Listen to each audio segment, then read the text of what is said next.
I've recorded this computer. The recording is in progress now. No more nose talk, I guess. I don't know. I guess people could hear nose talk if they wanted. Okay. I guess we just roll into this because then you're hitting the denta, yeah? No, that was yesterday, remember? Oh, that was yesterday. Yeah, I have a podcast deadline today. That's why we're starting now. Yeah, yeah. But I'll be hitting the gym, so it is what it is. There's a little blarg. Okay. Well, let's roll into it then.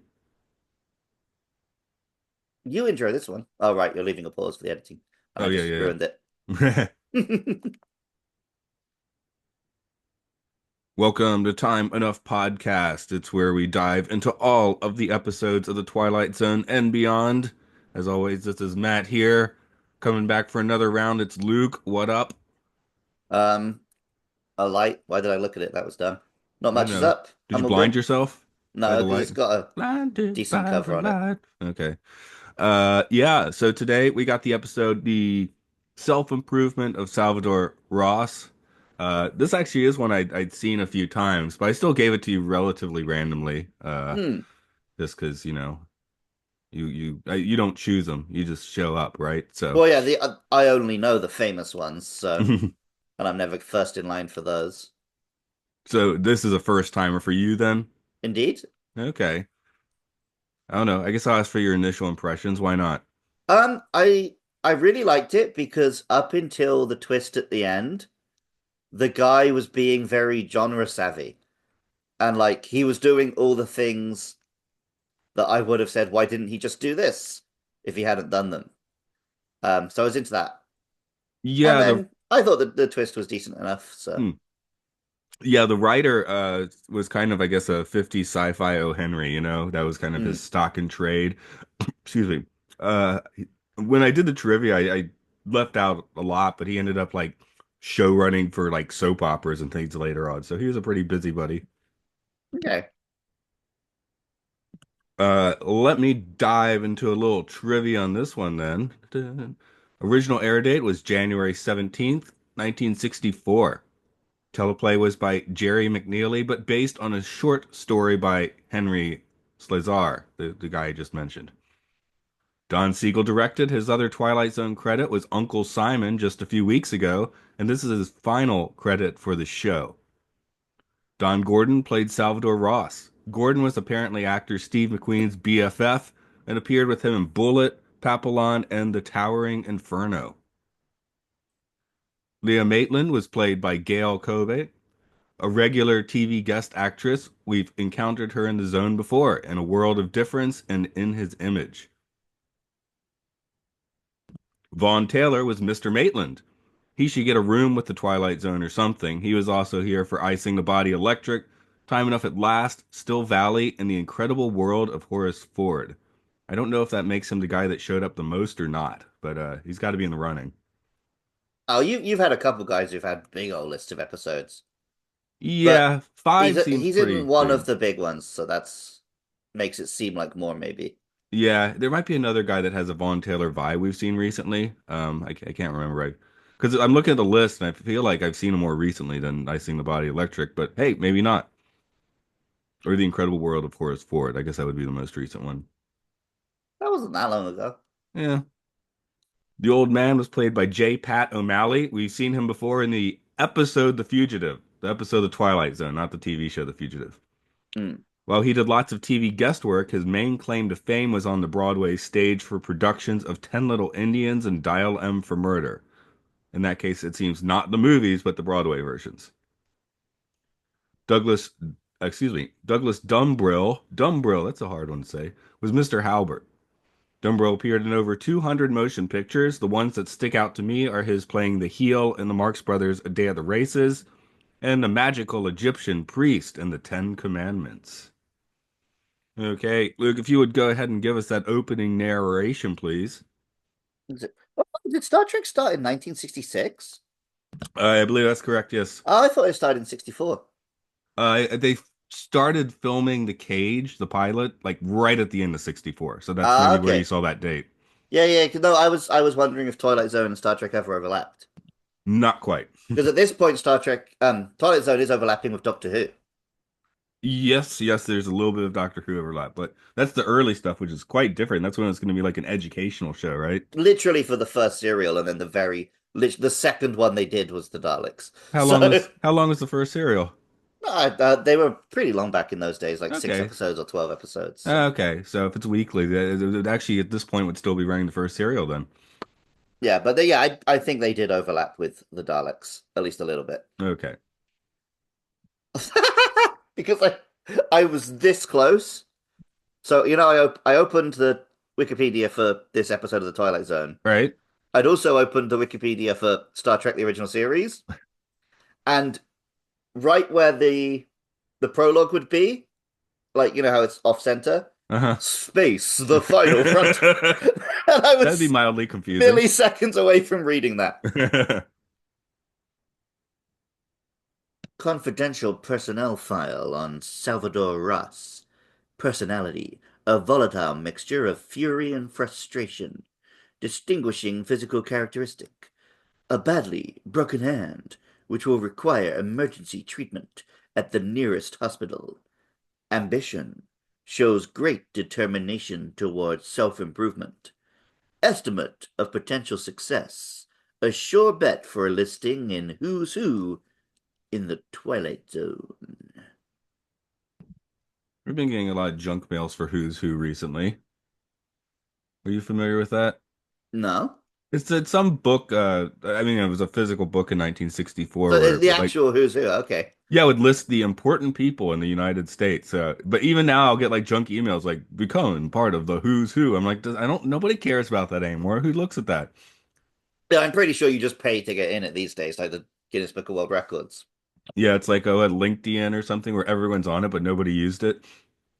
Oh, people use LinkedIn, Okay. I just not never people like did. us, Not business like us. dweebs. Ah, okay. Anyway, because I like it's one of those things where it's like you have one. It's like, why do I have one, you know? Yeah. You Maybe probably that's made it as part of a CV once upon a time. that's probably correct.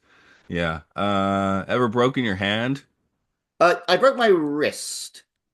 but you It's the, don't know how? Is that the time you don't know yeah, how? yeah, yeah, yeah. It's the only time I've broken a bone. And yeah, I woke up with it on New Year's Day. I have a pretty good idea of how. Okay. From what I literally was just running to catch up with my friends and tripped and fell. Ah, Put my hands out to catch me.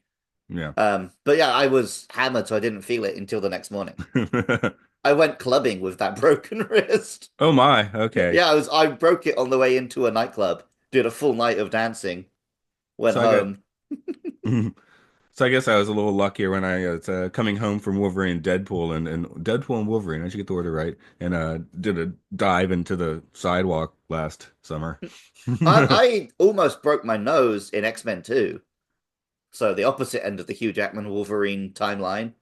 Where just I was excited from watching the film, so I was running around, jumping on things like I thought I was Wolverine, and I tried to jump up a wall that was a little bit too high and just went into it face first. Ah, okay. I guess that's what I was thinking of actually, because you mentioned that before. Yeah. So, how was your performance as Wolverine before that? I mean, it was just me squatting and jumping, so going, her.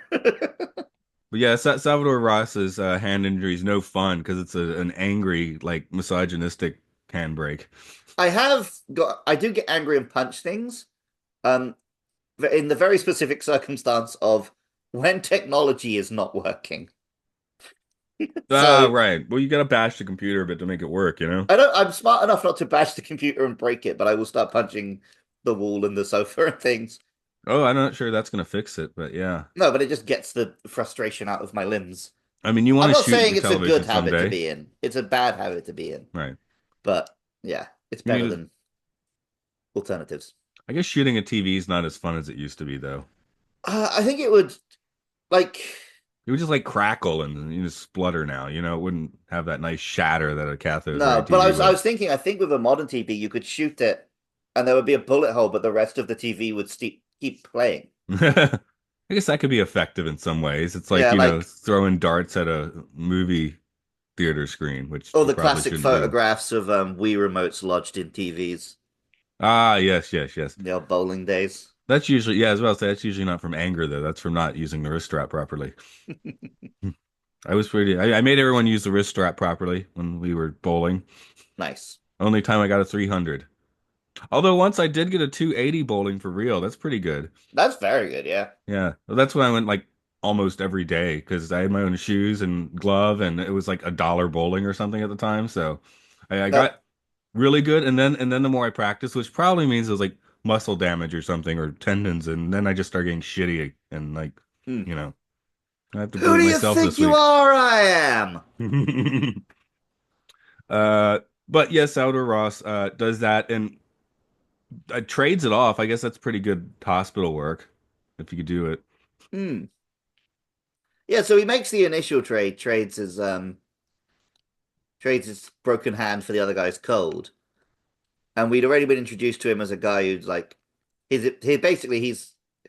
he's in love with an uptown girl, but he's a downtown guy.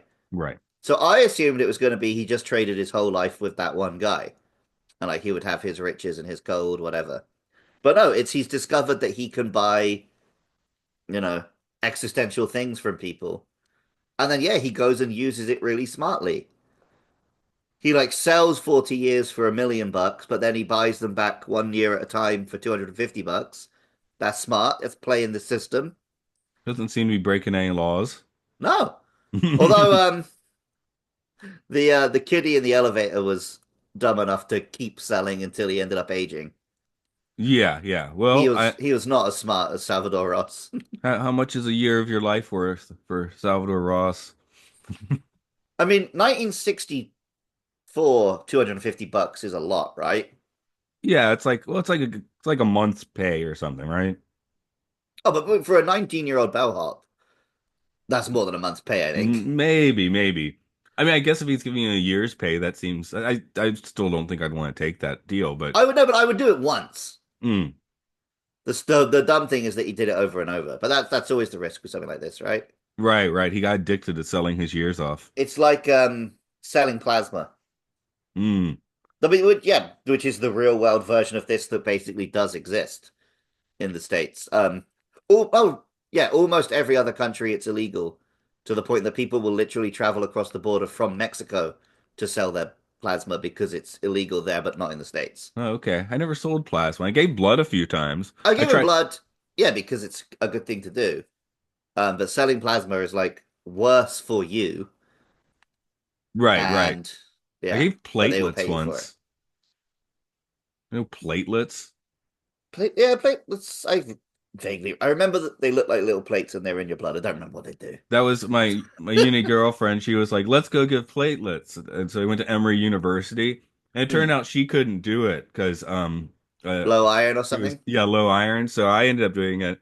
It's like this big machine. They got a needle in like both arms, I think, and they Hmm. basically take all the blood out of your body and Oh put yeah, it yeah. back They in. do the Yeah. same thing for the plasma thing. They like take it out, filter it, put it back in. Okay. So that's what they're doing for But yeah, my platelets. point is, you do it once, it's fine, right? Yeah. And it's it's good for medical whatever.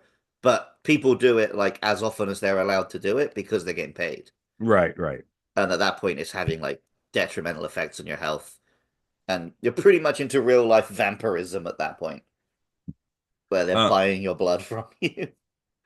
something I do have to track is that it came up I think on the long morrow with Rod's sunglasses, and he's still holding his sunglasses. So he's been holding sunglasses for a few weeks now. Is he trying to quit smoking? Maybe. Mate, did 64 does any when did it start the surgeon warnings start showing up on packages and stuff? Maybe it was around this time. I'm not quite sure.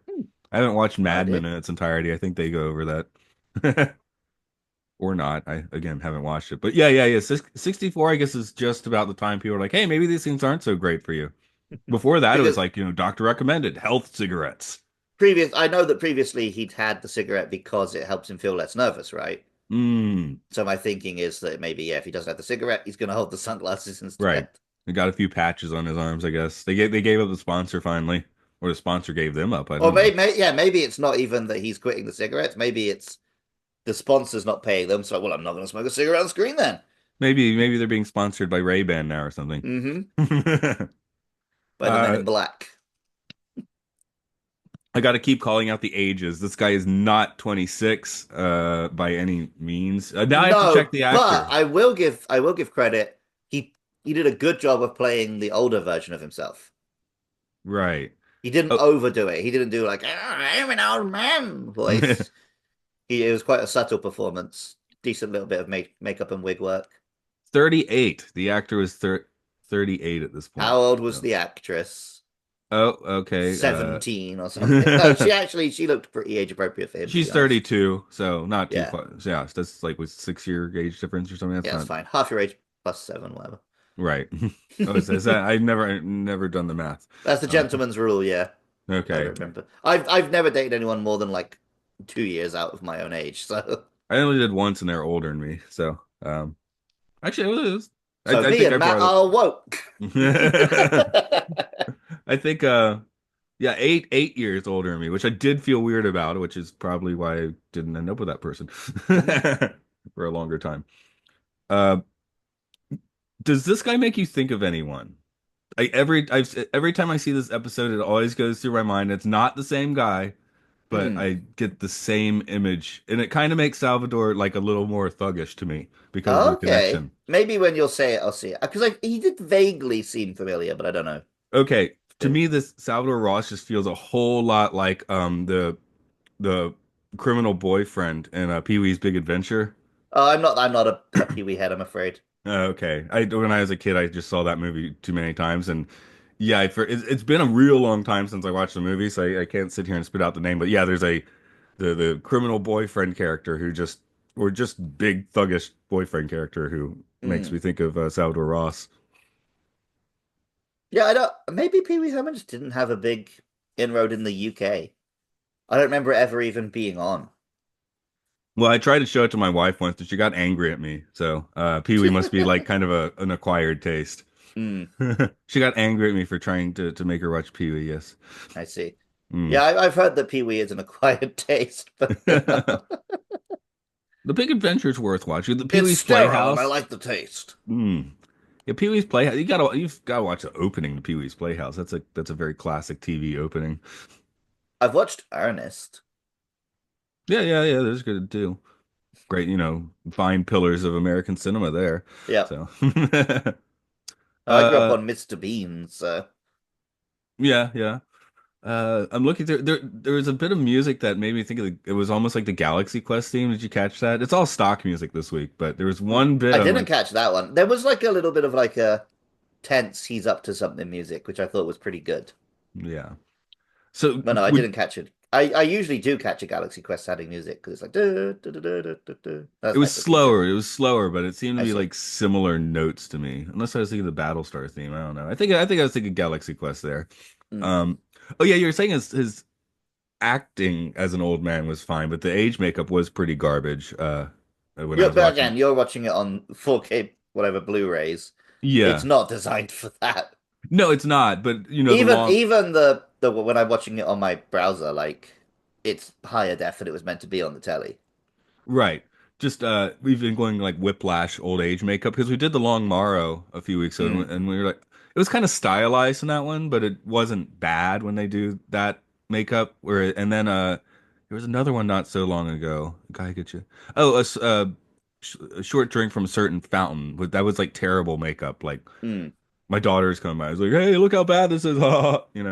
So This one was okay, but also it was only it was one like brief shot of the film Yeah, it was episode. So once. Yeah, exactly. So I guess they didn't really need to work too hard on that. But it is a money shot. People are gonna pay attention. yeah, but yeah, I'm sure it would have worked on like a black and white little TV set in 1964. Yeah. I guess we should talk about his relationship because he calls it Mm. a Dear John, but he's just getting dumped. It's not a Dear John if it's in person. That's by letters or email, I Yeah. believe. So, um, Yeah, he does seem awful, but like instead of trying to coerce her, he did try and become a better person for her. Like to the point that he literally became a compassionate person for her. for a moment. So, like, yeah, is it if you're naturally bad but trying to be good, that's like the best kind of person you can be, right? Yeah, I'm not bad. I'm just drawn that way. But yeah, like with the first couple scenes we see him with her, he's like grabbing her arm when she tries to leave, stuff like that. I was glad that they did have issue with that.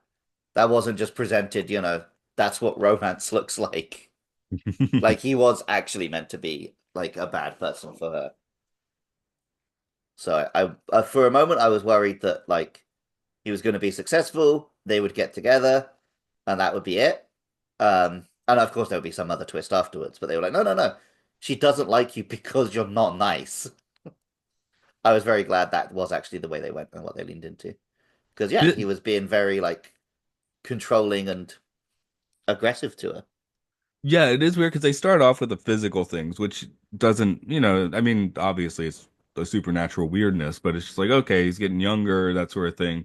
But yeah, the more ineffable traits that he's starting to sell is like kind of weird. Like once he does gain compassion, and what did he sell again for the compassion? We never find out. Oh, right, okay. Yeah, so yeah, I guess we don't find out, but does that make him a different person when he's, you know, doing that? Well, How would that mentally affect you, you know? Like like now I know karate, you know? the version of him before would have seen twist coming, right? Yeah. So by becoming compassionate, he lost his like ruthless edge. Like Mm, when Kirk gets split in half. yeah.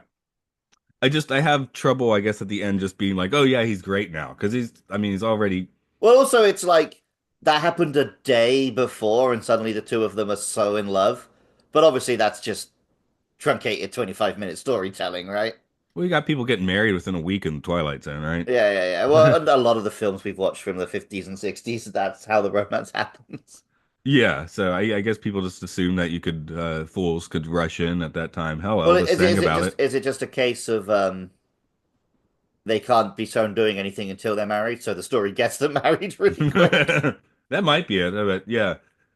I do wonder But, what we want these two friends are to like. make out on screen. It's like, well, they better be married then. So they're gonna marry 2 minutes after they meet. Because our generations are like, let's just nobody wants to bother getting married anymore, right? Let's see, 8 years or whatever, Hmm. don't bother. Oh yeah, like I'm explaining to one of our colleagues who's Japanese that Mercy wants to meet my family before we get married, and they're like, "Oh, you're so cautious." It's like, I think that's a pretty reasonable thing. I don't know. Japanese seem pretty cautious most of the time, and Yeah, yeah, and yeah. then not dating at all. Oh yeah. But when they are dating, they've always got marriage in their sights. So, Hmm.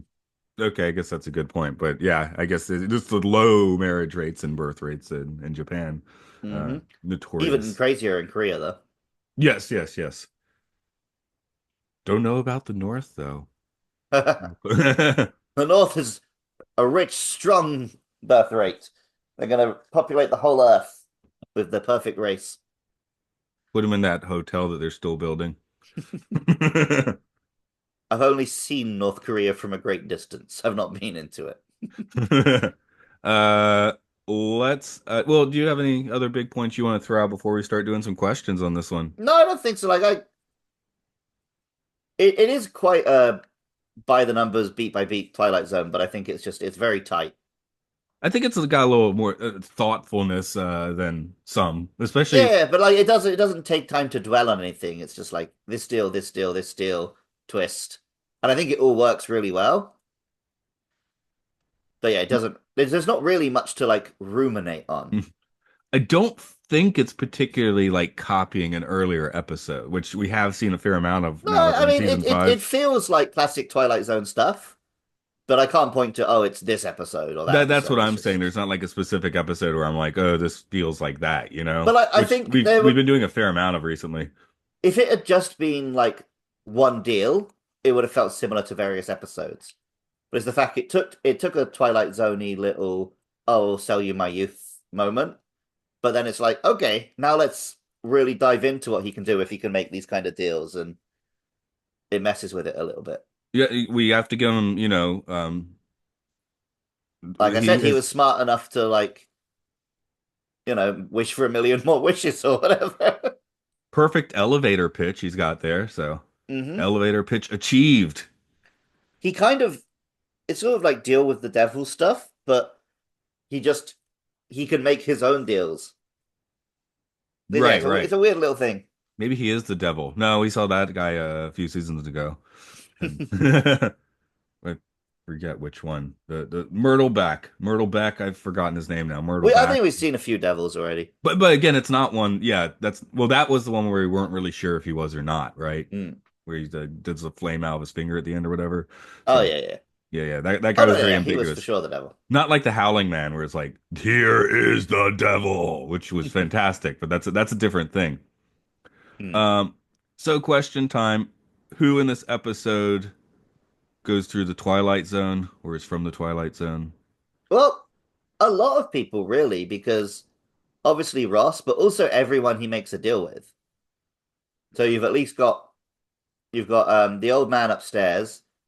You got the bellhop and all his young friends. Well, oh, we don't even know if there are any young friends because he ages quite a bit. So maybe Ross was able to buy the entirety of his years off that one kid. And then at the end, the dad. Yeah, and that's everyone in this episode. Well, Apart how from the woman Leah? doesn't. Yeah, Leah Leah. doesn't. Yeah, okay. Yeah, I guess at the end she doesn't really know what's going on, although she does know that her father just shot her She sees on other and off people go again through the boyfriend. Twilight Zone, but I wouldn't say that she does herself. Would she comprehend it though? And would she No, notice I that don't think dad's so. horrible now? I mean, I guess dad's getting arrested anyway, is he? Yeah, he has just murdered someone in cold blood, so. Yeah. They do tend to pick you up for that. So she might not actually ever notice, although her life just got weird, but in a more like I guess Oh yeah, normal she sense of went the from word. thinking like, oh, I've got a loving father and a loving boyfriend. Oh no, my father just killed my boyfriend. I don't have either. I mean, that'll screw you up a little bit, I bet. Yeah. Especially since she's, in her mid-20s still, he's still a little malleable at that point, Mm-hmm. especially for horrible stuff. But I guess when we're talking who deserves it, we should talk about Salvador Ross and his quote unquote Well, business I uh think dealings. everyone goes into the deal like everyone, even if they don't necessarily fully comprehend it, does agree to the deal. So I think him and everyone he deals with does deserve it because they agreed to it. They accepted it. Okay. If someone gives you a bizarre proposition, you jokingly say yes, and that happens, how are you going to feel about that? Um, I'd be like, I usually do give an honest answer when I'm given a dumb question like that. So I think I would accept the result. Okay. I mean, maybe the young friends, the ones that didn't get greedy and sell a bunch of years, if they existed.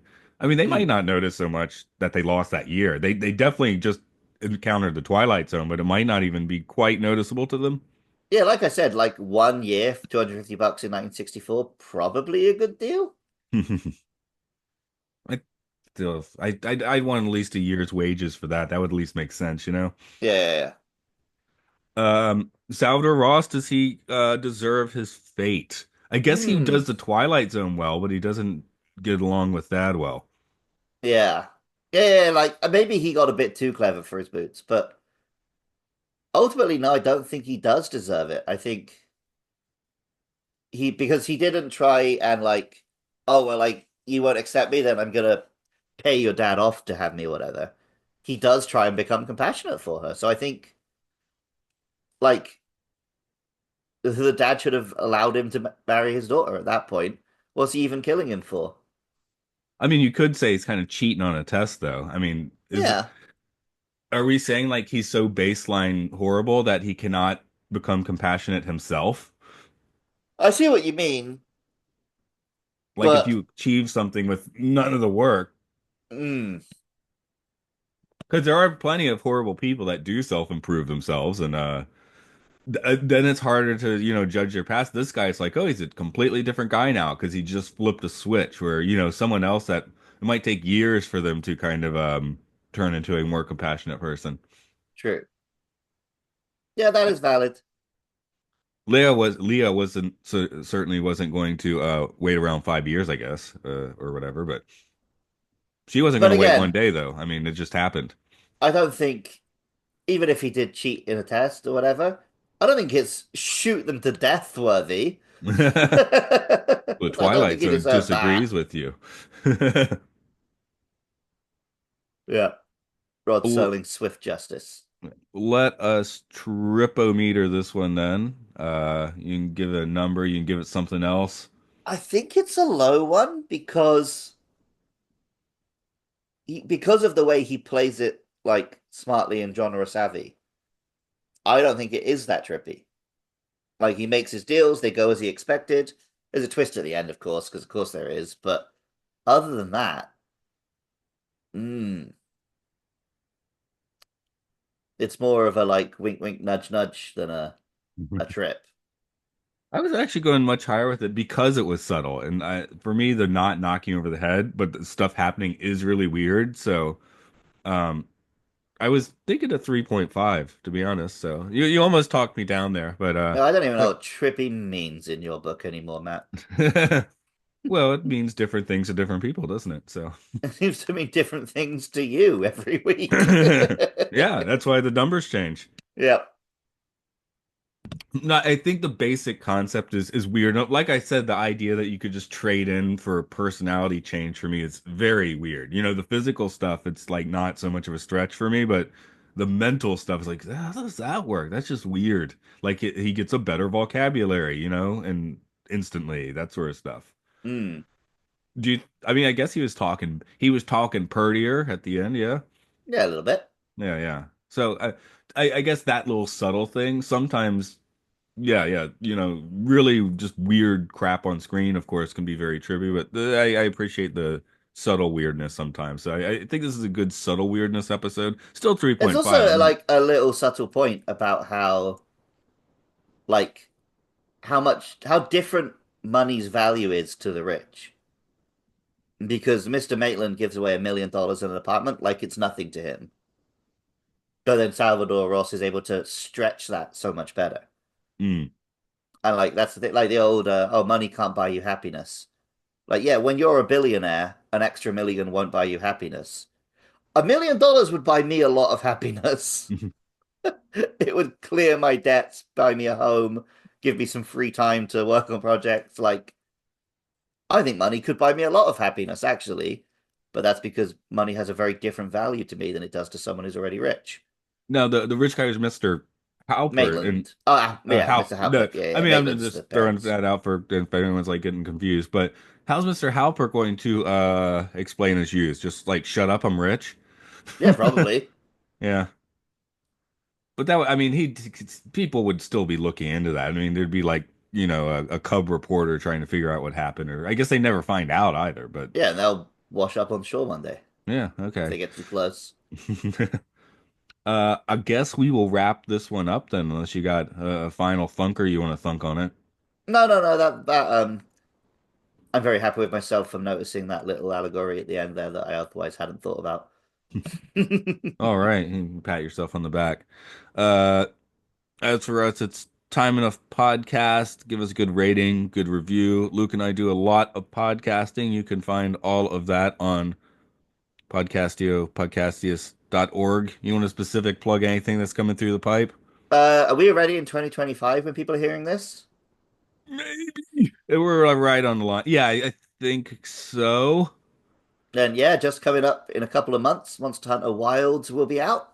So Monster Mash will be returning to your ear holes if you're a Monster Hunter player. Luke Loves Pokemon will be going into a new generation very soon.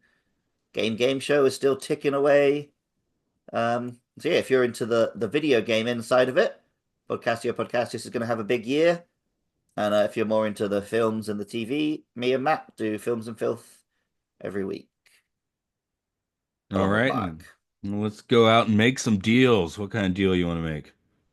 I'm going to make the deal where I give up 90 minutes of my time and a little bit of pain, and in return, my arms get a little bit bigger and stronger, We'll see if that works out. slowly but surely. Okay, I guess it was hit a record.